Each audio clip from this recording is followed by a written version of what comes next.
अलग से जाकर इन डेप्थ समझेंगे। तो अब हम आज बात करते हैं रूल्स के ऊपर। तो रूल्स को पहले समझते हैं और फिर रूल्स के ऊपर कौन सी स्ट्रेटेजी इंप्लीमेंट करनी है उसको देखते हैं, और फिर मैं कुछ अपनी प्रैक्टिकल कैंपेन्स आपको दिखाऊंगा।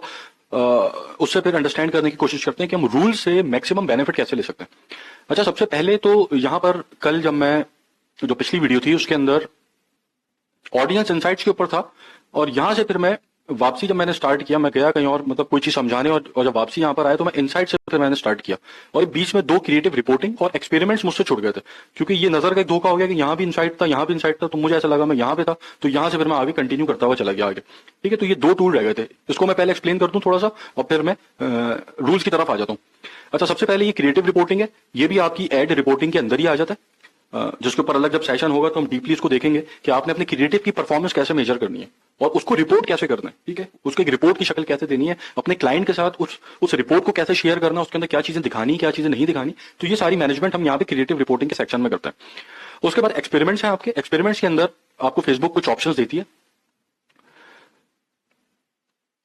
सबसे पहले ये आपका एबी टेस्टिंग का एक ऑप्शन होता है, उसके बाद ये ब्रांड लिफ्ट का एक ऑप्शन होता है कि यहां पर आप टेस्टिंग कर सकते हैं, और फिर कन्वर्जन लिफ्ट टेस्टिंग कर सकते हैं। सबसे पहले एबी टेस्टिंग को मैं गाइड कर देता हूं, उसके बाद इन 2 के ऊपर थोड़ी थोड़ी बात करके हम आगे बढ़ जाएंगे रूल्स की तरफ।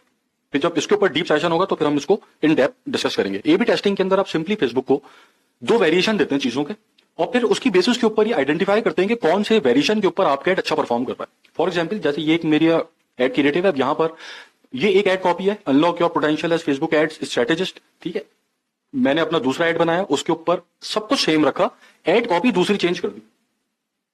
ठीक है, या फिर मैंने इमेज ये रखा एक एड के अंदर, दूसरे इमेज के अंदर सब कुछ सेम रखा, इमेज चेंज कर दिया। या मैंने पूरा एड सेम रखा, जो हेडलाइन थी अपनी वो चेंज कर दी, या मैंने कॉल टू एक्शन चेंज कर दिया।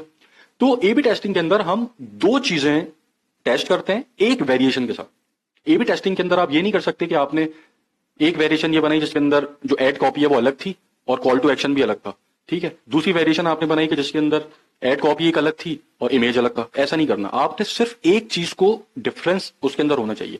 अगर आप एड कॉपी टेस्ट कर रहे हैं तो सिर्फ एड कॉपी चेंज होगी, बाकी सब कुछ सेम होगा। तो ये आपका जो एबी टेस्टिंग है वो हो जाता है।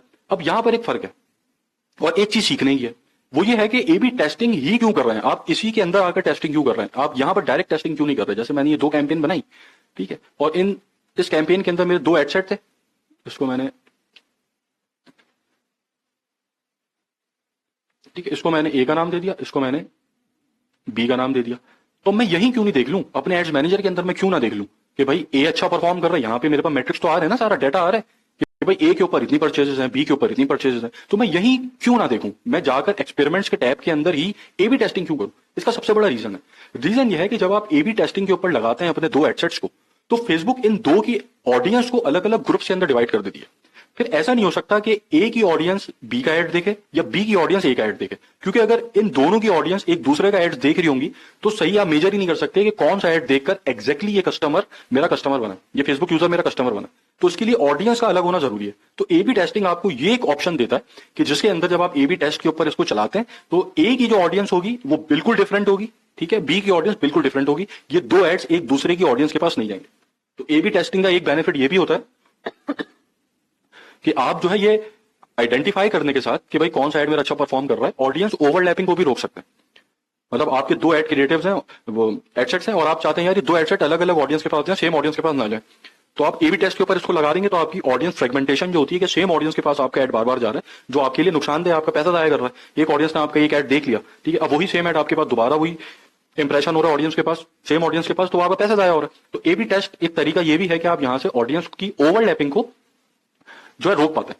ठीक है, उसके बाद ये आपकी ब्रांड लिफ्ट है, इसके अंदर आप अपने ब्रांड की रिकॉल वैल्यू को टेस्ट करते हैं कि फॉर एग्जाम्पल आपने एक अवेयरनेस कैंपेन चलाई है और उसके अंदर आप अपने ब्रांड के बारे में अवेयर करना चाह रहे हैं लोगों को, तो यहां पर आप ये चीज टेस्ट करते हैं पोल के जरिए। यहां पर एक पोल होता है, स्पॉन्सर्ड पोल होता है, जो फेसबुक फिर लोगों से जाके पूछती है कि भाई ये एड आपने देखा था इस पेज का 2 दिन पहले, तो क्या ये आपको याद है। अब कुछ लोग बोलते हैं नहीं भाई हमें नहीं याद, कुछ लोग बोलते हैं हमें याद है। तो इससे आपको पता चलता है कि यार मेरे एड कितने इफेक्टिवली मेरे ब्रांड के लिए फायदा पहुंचा रहे हैं। ठीक है, अच्छा, अब जो बोलता है कि मुझे याद नहीं है उसको भी एक तरीके से फिर याद आ जाता है, वो भी फिर दोबारा जब भी आपका एड दिखता है बोलते हैं हाँ यार फेसबुक ने मुझसे पूछा था कि इस ब्रांड का आपको याद है या नहीं याद है, तो वो फिर आपका ब्रांड उसके दिमाग से निकलता नहीं। ठीक है, तो यहां पर ये कुछ जो है होती हैं, आप जो टेस्टिंग करते हैं ब्रांड लिफ्ट के ऊपर, और फिर कन्वर्जन लिफ्ट होती है। कन्वर्जन लिफ्ट के अंदर आपके पास सबसे पहले तो आपकी जो कैंपेन है उसने $5,000 पिछले 90 डेज के अंदर स्पेंड किया हो और उसके ऊपर 500 परचेजेस हो, तभी फिर आप ये कन्वर्जन लिफ्ट वाली टेस्टिंग कर सकते हैं। कन्वर्जन लिफ्ट की टेस्टिंग की लॉजिक मैं आपको समझा देता हूँ, लॉजिक क्या होती है, ये किस लॉजिक के तहत वर्क कर रही होती है ये वाली टेस्टिंग। आप फेसबुक के ऊपर हजारों रुपए लगा रहे हैं अपने एड्स के ऊपर, आपके पास परचेजेस भी आ रही हैं, सेल्स भी आ रही हैं, लेकिन आपको ये पता लगाना है कि यार एक्चुअल में मेरा एड किस तरह परफॉर्म कर रहे हैं। अब एक सिनेरियो से समझें, मैं ग्रुप में ऐड था, ठीक है, उस ग्रुप के ऊपर लोग डिफरेंट ब्रांड्स को और डिफरेंट प्रोडक्ट्स को रिव्यू करते हैं। आप भी ऐसे ग्रुप्स के अंदर होंगे कि जहां पर लोग आगे बता रहे होते हैं कि भाई ये ब्रांड बहुत अच्छा है, ये ब्रांड खराब है इसलिए हमारे साथ फ्रॉड कर दिया, ये प्रोडक्ट बहुत यूजफुल है, बहुत अच्छी। अब मैं किसी एक ऐसे ग्रुप में था, वहां मैंने एक ब्रांड देख लिया, एक बंदा आया, उसने एक ब्रांड को रिव्यू किया और बोला भाई ये प्रोडक्ट इसकी बहुत शानदार है। मैंने कहा सही है। अब मैं भूल गया उस बात को और अब मैं अपनी न्यूज फीड स्क्रॉल कर रहा था, अपने मीम्स एंजॉय कर रहा था। अचानक से उसी ब्रांड का एड मेरे सामने आ गया। मैंने उस एड पे क्लिक किया और जाकर उस ब्रांड की वो प्रोडक्ट खरीद ली जो मैंने ग्रुप के अंदर देखी थी। अब आपसे मैं यहां पे एक सवाल पूछता हूं कि वो जो प्रोडक्ट मैंने उस ब्रांड की जाकर खरीदी है, वो मैंने उस ब्रांड के एड की वजह से खरीदी है जो मैंने फेसबुक पे देखा था, या फिर मैंने उस ग्रुप के अंदर जो डिस्कशन चल रही थी उस ब्रांड के बारे में और उस प्रोडक्ट के बारे में उसकी वजह से देखी। ऑब्वियसली मैंने उस ब्रांड की जो प्रोडक्ट खरीदी है वो उस रिव्यू की वजह से खरीदी जो मैंने कुछ दिन पहले ग्रुप पे देखा था, ठीक है। तो अब यहां पर जो एड मैंने फेसबुक का देख के परचेज किया वो एक स्टेपिंग स्टोन बना है, उसने मेरा डिसीजन नहीं बनाया इस प्रोडक्ट को खरीदने के लिए। तो इससे क्या हुआ, आपको अपने एड्स मैनेजर के ऊपर ये तो नजर आ गया कि यार एडसेट नंबर बी के ऊपर एक परचेज आई है, लेकिन इस परचेज के पीछे का सिनेरियो क्या है, क्या रियल में इस एड ही को देखकर इस बंदे ने खरीदा है। इसकी टेस्टिंग आप करते हैं कन्वर्जन लिफ्ट। तो मेनली सबसे ज्यादा जो इस्तेमाल हो रही होती है वो एबी टेस्टिंग ही होती है। ये ब्रांड लिफ्ट और कन्वर्जन लिफ्ट ये यूज नहीं होती इतना, बड़े बड़े ब्रांड्स भी इसको इतना यूज नहीं करते। तो जो असल काम आप करेंगे वो एबी टेस्टिंग के ऊपर करेंगे, लेकिन ये आपको समझ में सब आना चाहिए, नॉलेज आपके पास पूरी होनी चाहिए और आपको वर्किंग प्रोसीजर हर चीज का पता होना चाहिए। एनीवे, तो जब इसके ऊपर हम सेशन रखेंगे डीप सेशन तो फिर हम इसको डिस्कस करेंगे। तो ये जो हमारे टूल्स है वो सब कवर होगा, कुछ भी नहीं बचा। अच्छा खैर, अब हम आ जाते हैं रूल्स के ऊपर।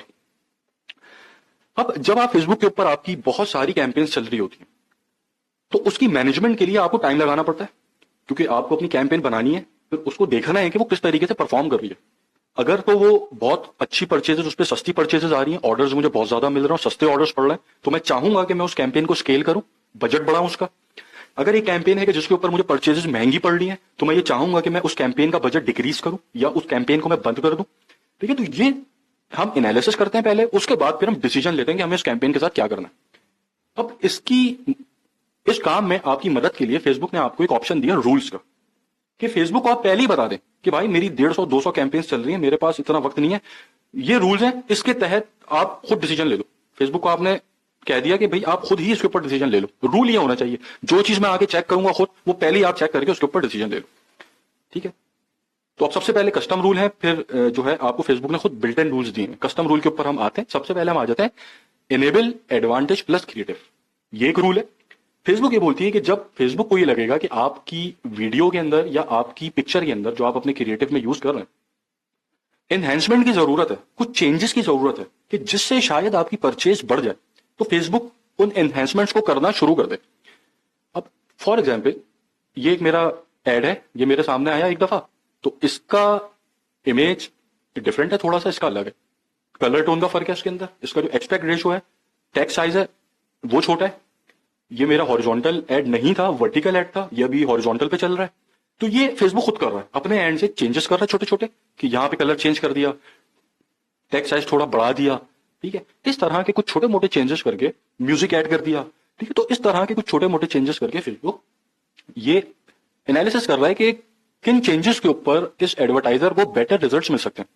तो जिन चेंजेस के ऊपर बेटर रिजल्ट्स मिल रहे होते हैं उसको वो आगे लेके चलता है, ठीक है। तो ये आपका नंबर 1 रूल है एडवांटेज प्लस क्रिएटिव का, ठीक है, कि जिसके अंदर आप फेसबुक को ये रूल लगाते हैं। अब यहां पर आप जब रूल के ऊपर क्लिक करते हैं तो ये आपको एक्शन के तौर पे क्या बता रहे हैं कि आप फेसबुक को ही बोल देंगे भाई आपको जब जरूरत लगे फेसबुक को कि इस क्रिएटिव को एनहेंसमेंट की जरूरत है तो खुद ही फेसबुक कर दे, मेरा इंतजार नहीं करे। वरना आप ये बता सकते हैं कि भाई मुझे पहले बताओ, सेंड नोटिफिकेशन ओनली, पहले मुझे नोटिफाई करो फिर मैं डिसीजन लूंगा, ठीक है। तो आप यहां पे इसको क्रिएट रूल के ऊपर क्लिक करके अपने मैनेज रूल्स के अंदर जाएंगे तो ये आपको अनेबल एडवांटेज प्लस क्रिएटिव का रूल लग गया है। ऑल एक्टिव एडसेट्स के ऊपर है, ये जितने भी एडसेट चल रहे हैं उसके ऊपर ये रूल लगा हुआ है। टर्न ऑन एडवांटेज क्रिएटिव ये एक्शन होगा, ठीक है, आज से ये स्टार्ट है और हर आधे घंटे बाद ये चेक करेगी फेसबुक कि भाई इन्हेंसमेंट की जरूरत है या नहीं। ठीक है, अच्छा जी, अब आगे हम जरा दूसरा रूल देख लेते हैं। दूसरा रूल क्या है? दूसरा रूल है रिड्यूस ऑक्शन ओवरलैप। अच्छा, ये रूल बड़ा काम का है और इसके ऊपर हम एक स्ट्रेटेजी भी लगाएंगे अभी, जो बड़ी काम की स्ट्रेटेजी, बहुत फायदा पहुंचाएगी आपको। अच्छा, रिड्यूस ऑक्शन ओवरलैप क्या? हमने ऑक्शन तो समझ लिया पिछले सेशन के अंदर कि ऑक्शन क्या होता है। अब ये आपने जो कैंपेन अपनी बनाई थी, ए और बी जो दो एडसेट थे,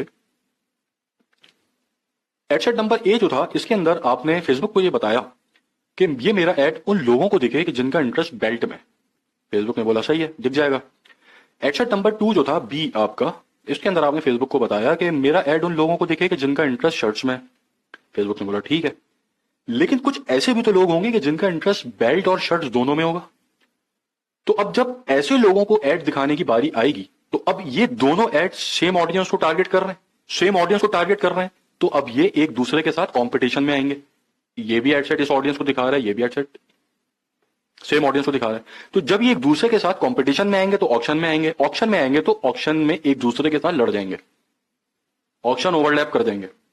और जहां ऑक्शन ओवरलैप भी किया, वहां पे एक होगा लूजर, जैसा हमने पिछले सेशंस के अंदर सीखा था, एक होगा विनर। जो विनर होगा वो सस्ता पड़ेगा और फेसबुक यूजर को पहले दिखेगा। ठीक है, और जो लूजर होगा वो महंगा पड़ेगा और बाद में दिखेगा। अब यहां पर एडसेट ए तो विनर है, सही है भाई, हमारा फायदा। लेकिन एडसेट बी तो लूजर है, वो भी तो आप ही का बंदा है ना जो फेल हुआ है, तो वो नुकसान तो आप ही को हो रहा है ना। तो इसलिए हम ये नहीं चाहते कि हमारे दो एडसेट आपस में लड़ जाएं, हम चाहते हैं कि हमारी लड़ाई हो हमारे कॉम्पिटिटर से जो बाहर बैठा हुआ है। ठीक है, तो अब आप ये फेसबुक के ऊपर एक रूल ये लगाते हैं कि भाई ऑडियंस जब ऑक्शन ओवरलैप हो, तो अब यहां पर ऑप्शन क्या दे रहा है फेसबुक के आप जो एक एडसेट टर्न ऑफ हो जाए और दूसरा एडसेट के पास उसका बजट रीडिस्ट्रीब्यूट हो जाए। अब यहां पे क्या होगा, अब जैसे यहां पे ऑक्शन ओवरलैप हुआ तो फेसबुक ने कहा कि जो लूजर था, इन दो के अंदर जो लूजर था उसको फेसबुक कर देगी बंद और इसका बजट दे देगी यूजर ए को, वो सॉरी विनर को, एडसेट 1 जो था। तो अब ये हमारा एक एडसेट बन गया। अगर ये पहले 1000 रुपए पर डे पे चल रहा था, तो अब 1000 इसका और 1000 इसका मिलकर ये हो जाएगा 2000 पर डे। और अब ये लड़ाई करेगा कॉम्पिटिटर से। अब ये आपस में नहीं लड़ेगा, क्योंकि आपस में इसकी जिससे लड़ाई हो रही थी फेसबुक ने उसे कर दिया बंद, क्योंकि आपस की लड़ाई में नुकसान हमारी था। ठीक है, तो यहां पर आप इसको टर्न ऑफ ओवरलैपिंग एडसेट और increase budget of remaining ad set. ठीक है, ये एक एक्शन ले सकते हैं, वरना आप अगर नहीं चाहते बजट इंक्रीज हो तो सिंपली आप टर्न ऑफ कर दें, और वरना आप सिर्फ नोटिफिकेशन आपको फेसबुक भेज दे। ठीक है, अब ये काम मैनुअली भी आप करते हैं, आप बैठ के एनालिसिस करते हैं, हाँ यार दो मेरे एडसेट हैं, अभी ऑक्शन ओवरलैप यहाँ पर हो गया, एक की परफॉर्मेंस गिर रही है, एक की परफॉर्मेंस बढ़ रही है। ठीक है, तो ये सारे एनालिसिस अब आपने ऑटोमेट कर दिया रूल के तहत। ठीक है, ऑक्शन ओवरलैप। उसके बाद आ जाए आप तीसरा रूल, ऑप्टिमाइज एड क्रिएटिव। ये इसका छोटा भाई है, एनेबल एडवांटेज प्लस क्रिएटिव का छोटा भाई है ऑप्टिमाइज एड क्रिएटिव। इसके अंदर ये कुछ वेरिएशंस ले आता है आपके ऐड के साथ। जैसे कि आपने एक ऐड बनाया और आपने फेसबुक को 3 ऐड कॉपीज दे दी। एक तो ऐड कॉपी ये होगी अनलॉक योर पोटेंशियल वाली, एक मैंने एक और ऐड कॉपी दे दी, और मैंने एक और ऐड कॉपी दी, 3 ऐड कॉपीज दे दी। मैंने फेसबुक को बोला कि भाई अब खुद आप देखो, जिस ऐड कॉपी के ऊपर अच्छी परचेज मिले उसको चलाओ। ठीक है, तो अब यहाँ पे फेसबुक क्या करेगी, ऐड कॉपी की वेरिएशन जो उसके पास मौजूद है, या फिर ऐड क्रिएटिव मैंने दे दिए, मैंने उसको 3-4 इमेजेस दे दिए। ठीक है, 4-5 हेडलाइंस दे दी, और फिर फेसबुक पे छोड़ दिया कि भाई अपने हिसाब से एनालिसिस करो, जो अच्छा काम कर रहा है उसके ऊपर फिर मुझे परचेजेस जो उसको फिर आगे बढ़ाओ। ठीक है, तो ये वेरिएशन फेसबुक कर रहा होता है। अब यहां पर ये आप देखें, मार्क एंड जेसन लंडन। अब ये जो चीज यहां पे लिखी हुई है, ये फेसबुक ने खुद लिखी है, ये इस एडवर्टाइजर ने नहीं लिखी। अक्सर आपने ऐड देखा होगा कि वहां पे कुछ लिखा हुआ था ऊपर लाइन, ये एडवर्टाइजर खुद नहीं लिख रहा। एडवर्टाइजर का तो ये ऐड है न्यू अराइवल जहां से शुरू हो रहा है, और ऊपर का कुछ हिस्सा एडवर्टाइजर का तो ऐड सिर्फ ये है। ऊपर मार्क एंड जेसन जो लिखा हुआ है फेसबुक ने खुद लिखा है। ठीक है, किसके तहत लिखा, इस रूल के तहत लिखा, ऑप्टिमाइज एड क्रिएटिव। ठीक है, ये आप जाके जब ऐड बना रहे होते हैं वहां पर भी आप इजाजत देते हैं फेसबुक को, वरना आप यहाँ पर रूल के तहत भी कर सकते हैं। ठीक है, यहां पर भी आप जो स्टैंडर्ड इनहेंसमेंट्स हैं वो आप टर्न ऑन कर दें, वरना आप इसको सिर्फ नोटिफिकेशन भी ले सकते हैं कि भाई मुझे बताओ, फिर मैं फैसला करूंगा उसके। ठीक है, अच्छा, उसके बाद अब आपका रिड्यूस ऑडियंस फ्रेगमेंटेशन। ठीक है, ये भी एक रूल है, काम का रूल है। इसके अंदर आपकी ऑडियंस, सेम ऑडियंस के पास बार बार ऐड जा रहा है आपका। एक बंदा है फेसबुक यूजर है, उसने एक ऐड देखा आपका, थोड़ी देर बाद दोबारा वही आपका ऐड देख रहा है, फिर से आपका ऐड देख रहा है। तो ये क्या है, सेम ऑडियंस के पास बार बार ऐड जा रहा है, तो आपका पैसा जाया हो रहा है। एक दफा एक बंदे ने आपका ऐड देख लिया, अब आप अगर बार बार उसी के पास आपका ऐड जाता रहेगा तो आपका जो पैसा है वो जाया हो रहा है। तो यहां पर फिर आप क्या करते हैं कि जो एड्स आपके सेम ऑडियंस के पास बार बार जा रहे हैं उन्हें आप कंबाइन कर देते हैं, और उनका जो बजट है वो एक दूसरे के अंदर मर्ज हो जाता है। अब जैसे अगर ये ऐड है, ये दो एड सेट थे, ये सेम ऑडियंस के पास जा रहे हैं, तो ये दोनों आपस में कंबाइन होकर इनका बजट एक दूसरे के साथ मर्ज हो जाएगा। ठीक है, इसको आप यहाँ पे क्रिएट कर सकते हैं। फिर आप मैनेज में जाएंगे तो आप यहाँ पे मैनेज दे सकते हैं कि भाई ये आपकी ऑडियंस सेगमेंटेशन है और स्टार्ट होगी इस डेट के ऊपर। रोज रात 12 बजे फेसबुक इसको चेक करेगी। Start checking at 12 AM Pacific time each day. रोज रात में 12 बजे फेसबुक इसको चेक करेगी कि ऑडियंस सेगमेंटेशन तो नहीं हो रही। लेकिन अगर आपको 12 बजे चेक नहीं करना तो आप इसको कभी भी रन कर सकते हैं। आप इसको रन के ऊपर क्लिक करके प्रीव्यू करेंगे तो आपके सामने यहाँ पे अगर आपकी ऑडियंस सेगमेंटेशन हो रही होगी तो यहाँ पे आपको एडसेट का नाम बता देगी कि भाई ये एडसेट है, इसके ऊपर ऑडियंस सेगमेंटेशन हो रही है। सही है, तो ये आपकी थी ऑडियंस सेगमेंटेशन। अच्छा, अब आ जाए कस्टम रूल्स पे। कस्टम रूल्स के ऊपर कुछ आप और भी एक्स्ट्रा चीजें कर सकते हैं, जैसे कि मैं यहां पे सेलेक्ट करता हूं ऑल एक्टिव एडसेट्स। अब एक रूल मैं बना रहा हूं अपने तमाम एडसेट्स के लिए। ठीक है, वो काम करने जा रहा हूं कि जो काम मैं खुद बैठ के एनालिसिस करके मैनुअली करता, अब मैं फेसबुक पे छोड़ रहा हूं। क्या छोड़ रहा हूं कि कॉस्ट पर रिजल्ट, अगर मुझे पता है कि यार एक मेरी प्रोडक्ट है, उसके ऊपर कॉस्ट पर परचेस अगर 500 से ज्यादा की आई तो मैं लॉस में चला जाऊंगा। मैंने यहां पे लगा दिया 500 रुपए और कर दिया ऐड कि भाई कॉस्ट पर रिजल्ट अगर 500 रुपए से ज्यादा हो जाए तो ये एडसेट टर्न ऑफ हो जाए, खुद ब खुद एडसेट बंद हो जाए। मेरे पास 150-200 कैंपेन्स चल रही हैं, मेरे पास टाइम नहीं है कि मैं आके देखूं यार ये एडसेट बंद करना है, ये खोलना है, क्या करना है। फेसबुक खुद बंद कर दे, रूल लगा दिया मैंने। ठीक है, अब यहाँ पर ये आपकी लाइफ टाइम इंप्रेशन होते हैं कि एटलीस्ट 8,000 इंप्रेशन हो जाए, उसके बाद ये रूल हो। क्योंकि ऐसा होता है ना, अभी आपने कैंपेन चलाई, आपके पास फॉरन परचेज आ गई 100 रुपए की एक, उसके बाद दूसरी परचेज आ गई 200 रुपए की एक। ठीक है, लेकिन फिर आपके पास अगली परचेज आ रही है 1500 पे जाके। ठीक है, तो वो जब तक आप थोड़ा टाइम नहीं देंगे उस वक्त तक आपसे एनालिसिस नहीं कर सकते ना, बंद खोल तो नहीं करेंगे आप अपने ऐड को, आप पहले टाइम देंगे। तो ये टाइम देने के लिए इंप्रेशन यहाँ पे लिखे हुए कि 8,000 इंप्रेशन हो जाए, उसके बाद फिर आप यहाँ पे इसको मैनेज करें। ये आपकी टाइम रेंज है कि आपने मैक्सिमम टाइम में देखना है या फिर आपने लास्ट 7 डेज की देखनी परचेस कि आखिरी 7 दिनों के अंदर कितना कैंपेन एडसेट ने पैसा स्पेंड किया और स्पेंडिंग के बाद कितने रुपए की एक परचेज मिली। तो आखिरी 7 दिन के ऊपर भी आप लगा सकते हैं, आप मैक्सिमम पे भी लगा सकते हैं कि भाई अभी तक का जितना स्पेंड हुआ है वो अगर 500 के नीचे है तो कैंपेन चलेगी, कॉस्ट पर परचेज 500 से ऊपर गई तो कैंपेन फौरन बंद हो जाए। ठीक है, स्केड्यूल के अंदर आप कंटिन्यूसली ये हर एक घंटे आधे घंटे के अंदर चेक करता ही रहे फेसबुक इसको, या आप डेली के भाई हर रोज रात 12 बजे के ऊपर ही आके ये चेक करें। तो ये डेली के ऊपर ही सबसे ज्यादा सुटेबल होता है, वरना आप यहाँ पे कस्टम टाइम और डेट भी दे सकते हैं जो कि देना नहीं चाहिए, ना हम देंगे इसको। अच्छा, आपको नोटिफाई कहाँ होगा? फेसबुक के ऊपर ईमेल पे हो जाएगा। ठीक है, तो अच्छा अब आप आ जाए, आप ऐसे ही अपने एडसेट को टर्न ऑन भी कर सकते हैं। अब यहाँ पे एक सवाल बनता ही है कि एक एडसेट जब बंद है तो उसके ऊपर परचेज कैसे आएगी कि वो टर्न ऑन हो जाए? एडसेट ही बंद है ना, तो उसके ऊपर अब क्या रूल में लगाऊं कि वो उसके ऊपर परचेज कैसे आएगी? अब परचेज आ जाती है, बंद एडसेट पे भी परचेज आ जाती है कि आपने कैंपेन चलाई थी, उस कैंपेन ने उस एडसेट ने 5,000 रुपए खर्च किया था और उसके ऊपर 5 परचेजेस आई थी जो कि 1,000 रुपए की एक परचेज पड़ी थी। आपने बोला यार 1,000 रुपए की एक परचेज तो ये जो है बहुत महंगी है, ये तो मैं अफोर्ड नहीं कर सकता, तो आपने वो एडसेट बंद कर दिया। और फिर आपके एड्स चले आगे, आपने और कुछ एड्स चलाए अपने, फिर आपने देखा कि आपके पास कुछ और परचेजेस आई हैं जो उस एडसेट के ऊपर आई हैं जो आपने बंद कर दिया।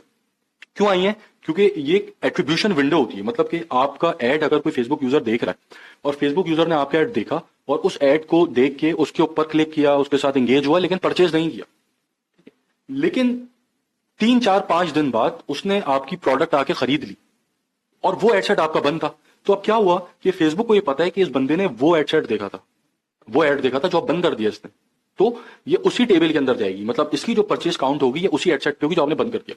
तो जब एडसेट एक्टिव था तो आपके पास 1,000 रुपए की एक परचेज आ गई थी, लेकिन उसके बाद आपने देखा कि और मैंने थोड़े मेरे एड्स चले, तो भाई वो उसके अंदर कुछ ऐसे लोग थे जिन्होंने मेरा एड वॉल एड देख के परचेज कर लिया आगे 1 हफ्ते के अंदर अंदर, 7 डेज के अंदर। तो फिर क्या हुआ कि वो फिर आप यहाँ पे उसको लगा देंगे भाई अगर कॉस्ट पर परचेज वो फिर जो 500 से नीचे आ जाए या फिर 500 के आसपास आ जाए तो उसको वापसी टर्न ऑन कर दो उस एडसेट को।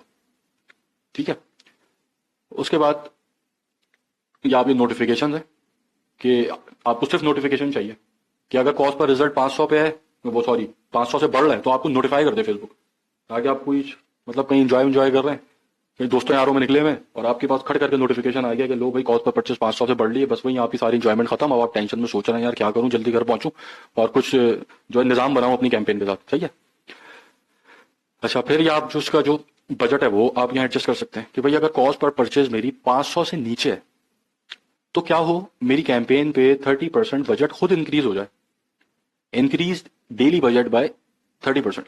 ठीक है, और यहाँ पे मैक्सिमम कैप भी रख दें आप, कि जैसे अगर फॉर एग्जांपल आपकी कैंपेन 1 लाख पे चल रही है और 1 लाख के ऊपर 1 लाख रुपए स्पेंड कर रही है वो रोज का, और आपके ऊपर जो एक परचेज 500 की पड़ रही है आपको, ठीक है सही है, अब फेसबुक ने देखा यार एक परचेज 500 से नीचे पड़ रही है, तो मैं इसका बजट 30% बढ़ाऊं, क्योंकि रूल लगाया ये एडवर्टाइजर ने।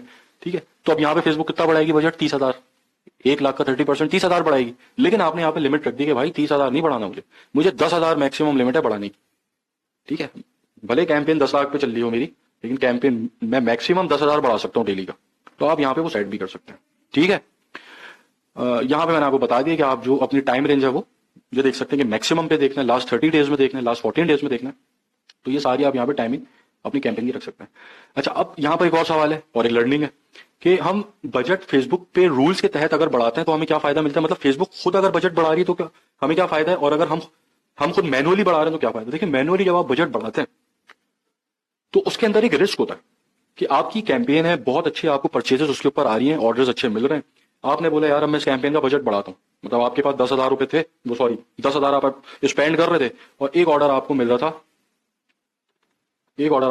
500 का, तो आपके पास 20 ऑर्डर आ रहे थे। अब आपने बोला यार मुझे 20 नहीं, मुझे तो 40 ऑर्डर चाहिए, तो आपने 40 ऑर्डर लेने के लिए 10,000 का जो बजट था उसको आप ऑब्वियसली कर देंगे 20,000 ताकि 40 ऑर्डर मिले। लेकिन होगा क्या कि आपकी कैंपेन की परफॉर्मेंस खराब हो जाएगी, आपकी कैंपेन दोबारा लर्निंग फेज में चली जाएगी। उसके ऊपर एक मेजर एडिट दे दिया ना आपने उसको, एक कैंपेन सीधी चल रही थी उसको आपने एडिट कर दिया, अब वो फिर लर्निंग फेज में जाएगी, वो देखेगी यार अब मैं इस पैसे को किस तरीके से बेहतर तरीके से यूटिलाइज करूं, उसके चक्कर में वो अपनी परफॉर्मेंस खो देती है।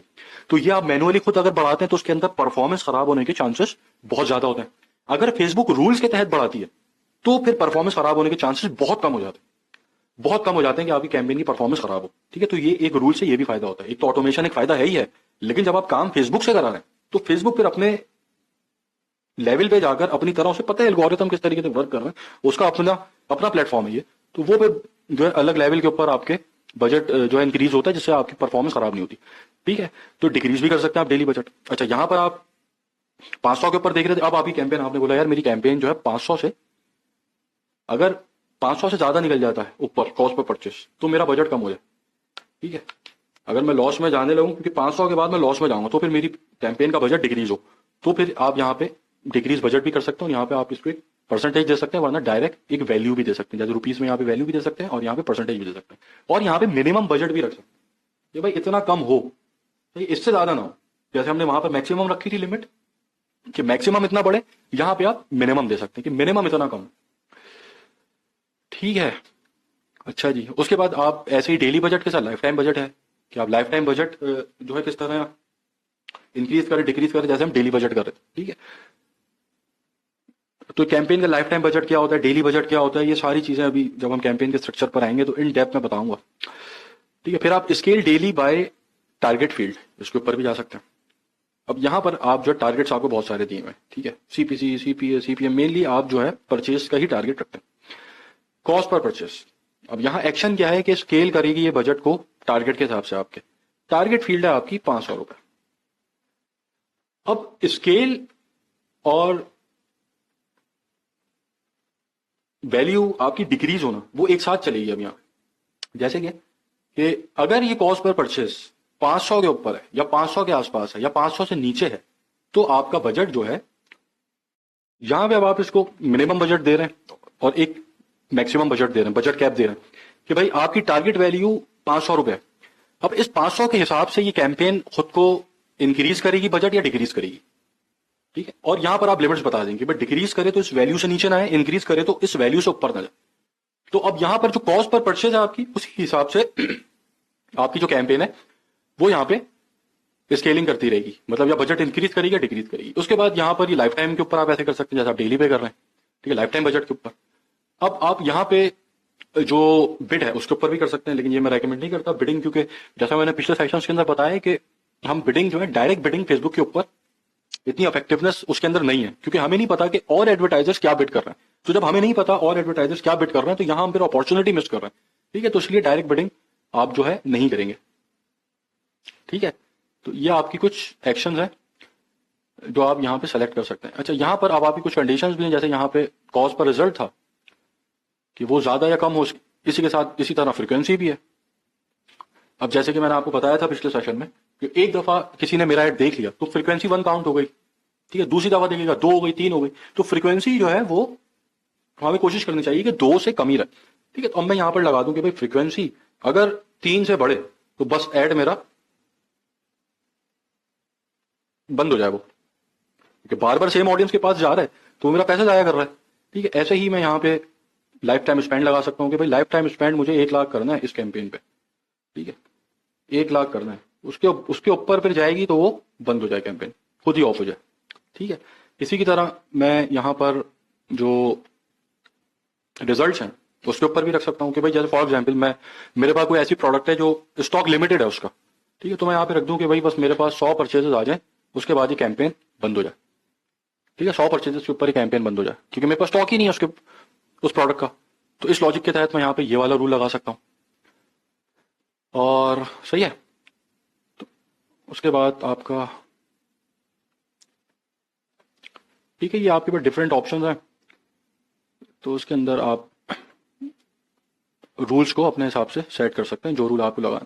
ऑफलाइन कन्वर्जन है, ठीक है, बाकी देखिए यूजलेस है, इसके अंदर काफी चीजें यूजलेस है। अब जैसे ऑफलाइन एड टू कार्ट है, ठीक है, अब आप इसका क्या रूल लगाएंगे, या आपकी ऑफलाइन कन्वर्जन है, ठीक है, अब इसका क्या आप रूल, जो मैं रेकमेंड नहीं करता आप जो इसके ऊपर और कोई रूल बनाएंगे, जो आपका मेजर रूल्स थे जो आपको काम आएंगे, यूज करेंगे, जिसके ऊपर स्ट्रेटेजीज लगाएंगे, वो सब जो है आपके सामने। अब जैसे लीड्स है, अब हमने लगा दिया भाई लीड जो है 100 से बढ़ जाए अगर, तो कैंपेन को बजट इंक्रीज कर दो उसका, 30% के हिसाब से या 20% के हिसाब से, ठीक है।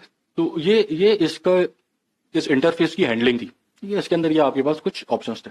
अब हम चलते हैं स्ट्रेटजी की तरफ, ठीक है, ये आपकी जो कस्टम रूल्स थे।